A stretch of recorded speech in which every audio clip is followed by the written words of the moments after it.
शं वरुणः शन्नो भवत्वर्यमा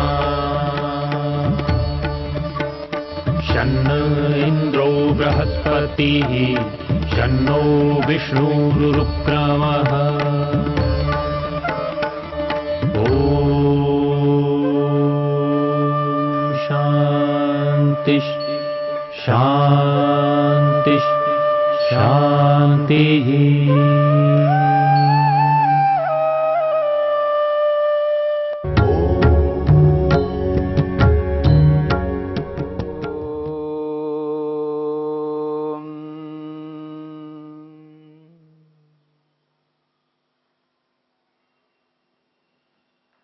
विशोकावाद ज्योतिष्मति समाधिपाद के इस 36वें सूत्र को लेकर के हम विचार कर रहे हैं।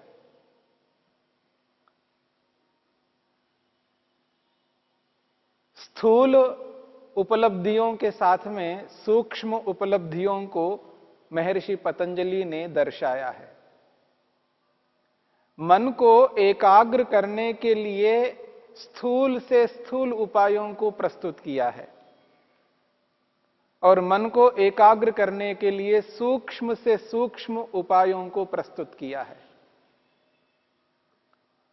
स्थूल से स्थूल दिव्य गंध को लेकर के विचार किया है और यहां सूक्ष्म से सूक्ष्म आत्म तत्व को लेकर के, जीवात्मा को लेकर के एकाग्र करने की बात कही है। विषयवती व प्रवृत्तिरुत्पन्ना मनसः स्थिति निबंधनी, इस सूत्र में स्थूल पदार्थों में, स्थूल विषयों में मन को एकाग्र करने की बात कही है। और विशोकावाद ज्योतिष्मति इस 36वें सूत्र में सूक्ष्म आत्मा में मन को एकाग्र करने की बात कही है। तो एक और स्थूल, एक और सूक्ष्म, स्थूल से लेकर के सूक्ष्म तक अलग अलग विषयों में मन को एकाग्र कर करके मन को अपने अधिकार में करना योगाभ्यासी का एक बहुत बड़ा कार्य है। जब योगाभ्यासी अलग अलग विषयों में मन को एकाग्र करता है, उससे योगाभ्यासी में मन पर नियंत्रण करने का सामर्थ्य उत्पन्न होता है, मनोनियंत्रण होता है। ऐसी स्थिति में योगाभ्यासी जहां जिस विषय में मन को एकाग्र करना चाहता है उसी विषय में मन को एकाग्र करेगा। जहां जिस विषय में मन को ले जाना नहीं चाहता है वहां पर मन नहीं जाएगा। अर्थात मन व्यक्ति के, योगाभ्यासी के अधिकार में रहता है। अमूमन मन अधिकार में नहीं रहता है व्यक्ति के। व्यक्ति चाहता हुआ भी अपने मन को रोक नहीं पाता है, इसलिए कहता है मन नहीं मानता। मैं रोकना चाहता हूं, मैं मन को किसी विषय में लगाना चाहता हूं, लेकिन मन नहीं लग रहा है, मन नहीं मानता है, मन स्वतः स्वयं चला जाता है। ये जो बातें व्यक्ति करता है, इसका सीधा अभिप्राय है उस व्यक्ति के अधिकार में मन नहीं है। मन व्यक्ति के अधिकार में हो तो कैसे? उसके लिए ही महर्षि पतंजलि ने यहां अलग अलग उपायों को बताया है। तो विशोका व ज्योतिष्मति में सूक्ष्म उपाय है आत्मा में मन को एकाग्र करना, जिसकी चर्चा हम कर रहे हैं। अस्मितायाम समापन्नम चित्तम, जब अस्मिता में यानी आत्मा में मन को एकाग्र किया जाता है, प्रक्रिया वही है, आसनस्थ होकर के व्यक्ति अपने शरीर को स्थिर करता है, निश्चल बनाता है, स्थिर सुखम आसनम की स्थिति में पहुंचता है।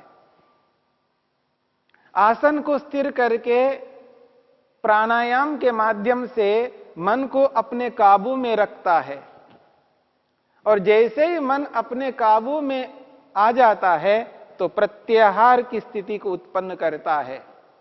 अपनी 10 इंद्रियों को मन के अनुरूप बना लेता है। जो इंद्रियां बहिर्मुख हो रही है, बाहर के विषयों की ओर दौड़ लगा रही हैं, उन इंद्रियों को बाहर के विषयों से रोक करके मन के अनुरूप बनाना। जिस प्रकार मन को अपने अधिकार में किया जाता है, मन को रोके रखना होता है, धारणा के रूप में मन को जहां स्थिर किया हुआ होता है, वहीं पर इंद्रियों को मन की ओर अग्रसर करना, मन की ओर उन इंद्रियों को एकत्रित करना, यह है प्रत्याहार। जब व्यक्ति प्रत्याहार को सिद्ध कर लेता है, यानी प्रत्याहार की स्थिति को उत्पन्न कर लेता है, बहिर्मुख इंद्रियों को अंतर्मुख बना लेता है, जब अंतर्मुखी हो जाएंगी इंद्रियां, तो मन भी रुका हुआ है, इंद्रियां भी मन के अनुरूप रुकी हुई हैं। उस स्थिति में सरलता से अपने मन को हृदय में स्थित आत्मा में एकाग्र करता है और आत्मा का ही ध्यान करता है, और आत्मा के स्वरूप को शास्त्रों के माध्यम से जिस प्रकार सुना है, पढ़ा है, उसी के अनुरूप उस आत्मा का निरंतर चिंतन करता जाता है। और उस आत्मचिंतन में और कोई विषय उत्पन्न नहीं हो सकता, क्योंकि मन आत्मा में ही एकाग्र है, आत्मा में ही धारणा है, आत्मा का ही ध्यान हो रहा है, और यही ध्यान आगे चल करके समाधि के रूप में परिवर्तित हो जाता है। और जैसे ही ध्यान समाधि के रूप में परिवर्तित हो जाता है, तब आत्मा का दर्शन होता है, आत्मा के स्वरूप को प्रत्यक्ष अनुभव करता है योगाभ्यासी। इसी संदर्भ में महर्षि वेदव्यास लिखते हैं,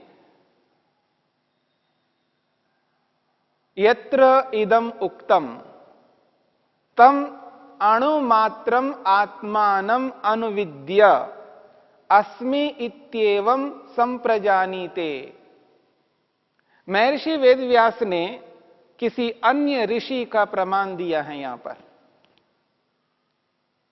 वो कहते हैं यत्र इदम उक्तम, इस संदर्भ में जहां आत्मा का दर्शन होता है, जहां आत्म साक्षात्कार होता है, उस स्थिति में उस आत्मा को जो साक्षात्कार होता है आत्मा का, वो किस रूप में होता है? तो कहते हैं तम आत्मानम, तम अणुमात्रम, उस अणु स्वरूप आत्मा को जो बहुत सूक्ष्म है, ऐसे अणु स्वरूप सूक्ष्म आत्मा को अनुविद्या प्रत्यक्ष करता है, जान लेता है, अनुभव करता है। और किस रूप में अनुभव करता है? अस्मि इत्येवं, मैं ऐसा हूं, इस प्रकार से अनुभव करता है। अस्मि इत्येवं संप्रजानीते, मैं ऐसा हूं, मैं ऐसा हूं, मैं ऐसा हूं, इस प्रकार अनुभव करता है। कैसा हूं? मैं इच्छा स्वरूप हूं। कल हमने इच्छा स्वरूप को लेकर के विचार किया था। मैं ऐसा हूं, यानी मैं इच्छा स्वरूप हूं।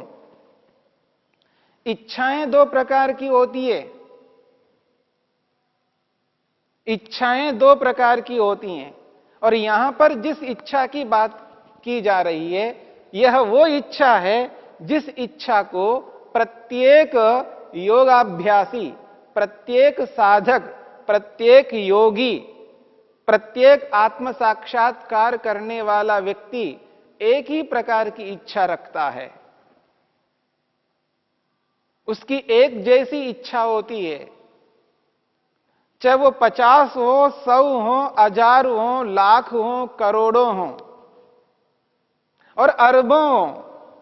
जिन्होंने आत्मदर्शन किया है, आत्मा नित्य है, परमात्मा नित्य है, सदा से हम हैं और सदा रहेंगे, और सदा से आत्माएं जो है आत्मदर्शन करती हुई आ रही हैं, गणना नहीं कर सकते, काउंट नहीं कर सकते कितनी आत्माएं आत्मदर्शन कर चुकी हैं, और जितनी भी कर चुकी हों वे सब के सब एक जैसी इच्छा रखते हैं, और जो आत्मदर्शन नहीं किए हैं उनकी भी गणना नहीं है। आज वर्तमान में लगभग 7 अरब मनुष्य हैं, लगभग 7 अरब मनुष्य हैं, और इतने मनुष्यों में जो इच्छाएं हैं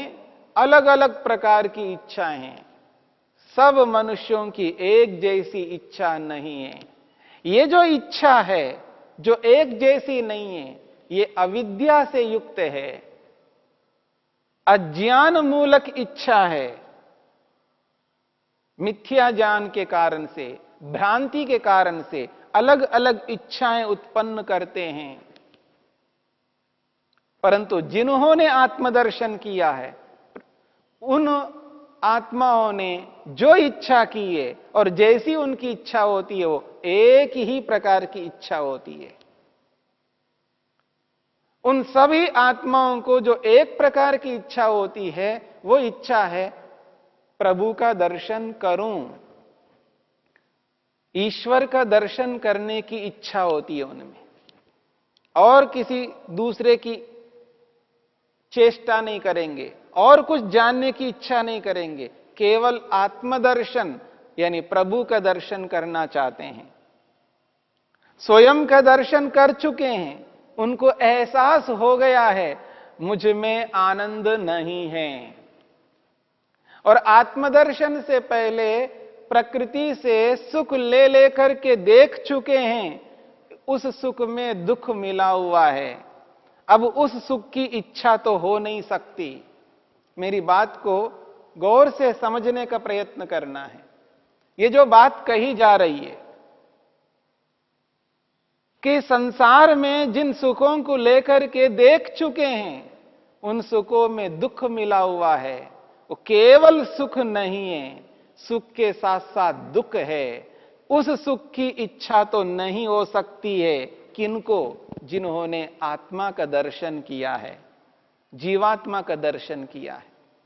और जब स्वयं का दर्शन हुआ है तो स्वयं में सुख नहीं है, यही दर्शन होगा, यही साक्षात अनुभव होगा। इसलिए तो इच्छा हो रही है।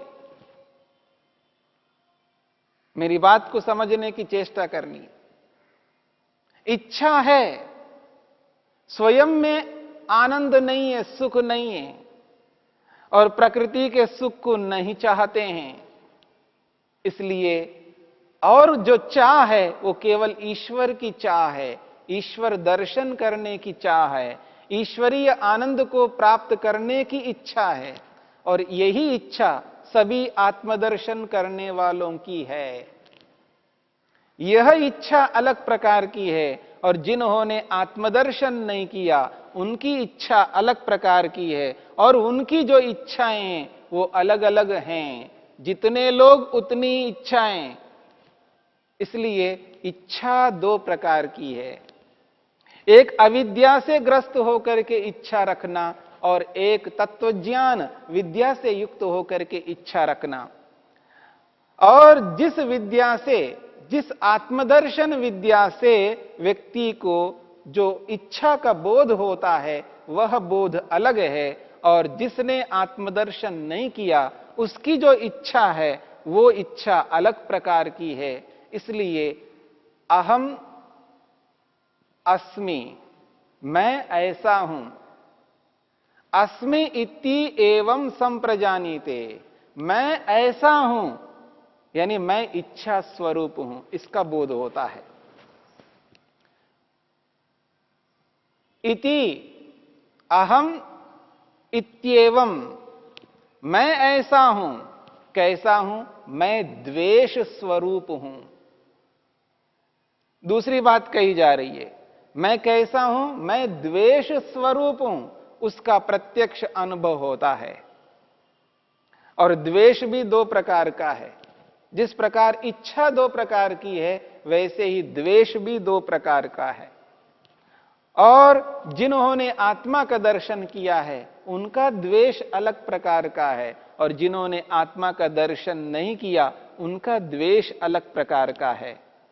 आत्मदर्शन करने वाले को जो द्वेष हो रहा है वो विद्यापूर्वक हो रहा है, तत्वज्ञान से युक्त हो रहा है, और जिन आत्माओं को द्वेष हो रहा है, जिन्होंने स्वयं का दर्शन नहीं किया है, उनका जो द्वेष है वो अविद्या मूलक है, मिथ्या ज्ञान से युक्त होकर के उनको द्वेष हो रहा है। ये दोनों द्वेषों में अंतर है, और आत्मदर्शन जिसने किया है उसको स्पष्ट प्रतीति होती है मैं द्वेष स्वरूप हूं, पर उस द्वेष से उनको दुख नहीं होता, उस द्वेष से उनको कष्ट नहीं होता, उस द्वेष से उनको शोक नहीं होता। इस बात को समझना है, क्योंकि ये सिद्धि ही विशोका नामक सिद्धि है। आत्मदर्शन से शोक नहीं होता, इसलिए इसको कहा विशोका वा ज्योतिष्मति।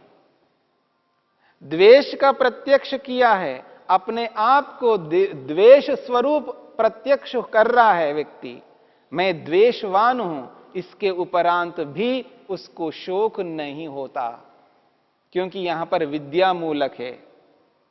विद्या से युक्त उसको एहसास अनुभूति हो रही है मैं द्वेष स्वरूप हूं।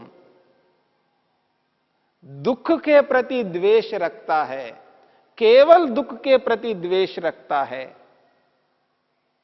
दुख नहीं चाहिए। और जो आत्मदर्शन नहीं किए हैं वो ऐसा नहीं करते हैं। वो जो द्वेष करते हैं वो आत्मा से द्वेष करते हैं, सांसारिक पदार्थों से द्वेष करते हैं, ना पसंद करते हैं। और ये जो ना पसंद करना है ये अलग अलग विषयों को लेकर के है। कोई सब्जी से द्वेष करता है, कोई दाल से द्वेष करता है, अलग अलग व्यक्ति अलग अलग दालों से द्वेष करते हैं, अलग अलग व्यक्ति अलग अलग सब्जियों से द्वेष करते हैं, अलग अलग व्यक्ति अलग अलग लोगों से द्वेष करते हैं, ना पसंद करते हैं। वो ऐसा बोलता है इसलिए उसको पसंद नहीं करते हैं, वो ऐसा खाता है तो उसको नहीं पसंद करते हैं, वो ऐसा देखता है उसको पसंद नहीं करते हैं। तो ये जो अलग अलग प्रकार के द्वेष हैं ये सारे के सारे द्वेष अविद्या के कारण से हैं, मिथ्या ज्ञान के कारण से है। इस प्रकार का कोई भी द्वेष आत्मदर्शन करने वाला नहीं कर सकता, इसलिए शोक रहित होता है। जैसे ही व्यक्ति को आत्मा का बोध होता है, आत्मा का साक्षात्कार होता है, आत्म साक्षात्कार करके वो शोक से ग्रस्त नहीं होता है, विशोका बन जाता है, शोक रहित होता है।